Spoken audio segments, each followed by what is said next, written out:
South Africa's Douglas Whyte has an incredible legacy in Hong Kong racing. His career began in his homeland, where he enrolled as an apprentice at the South African Jockey Academy.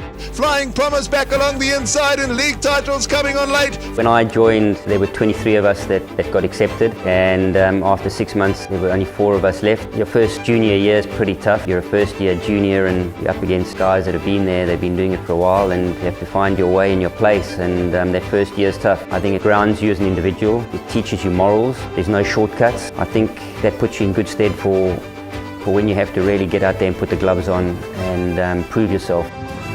Lyle Hewitson is a 3-time South African champion jockey. For him, racing was a family affair from a young age. Loading into action, Celtic C1 going away.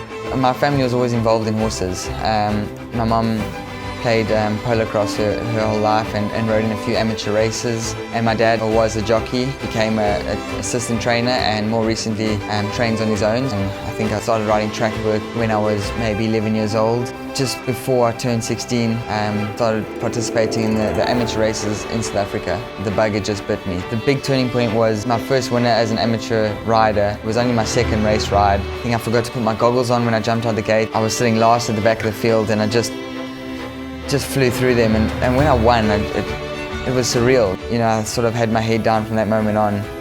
For both men, their first taste of professional racing came in their native South Africa, and each of them enjoyed plenty of success. South Africa is a beautiful environment, probably one of the nicest and best jurisdictions to ride. It's a good industry, it's very competitive, they've got some very good jockeys and obviously some fantastic trainers, and the facilities when I was there were amazing. I was very successful as an apprentice and then went on to get one of the best jobs in South Africa. As a fully fledged jockey, I was very comfortable and I was winning a lot of races and breaking a few records, and you know, my family there and had a beautiful home. You can pretty much race every single day if you want to be champion jockey. It's very tiring and time consuming because you're on a plane possibly 5 times a week. It used to be a big sport in South Africa and a lot more people would flock to racing, but I guess as money became something that dwindled, that meant racing got a bit smaller too. It's still a seriously competitive, and we take ourselves seriously as athletes too. So the racing is fantastic back home.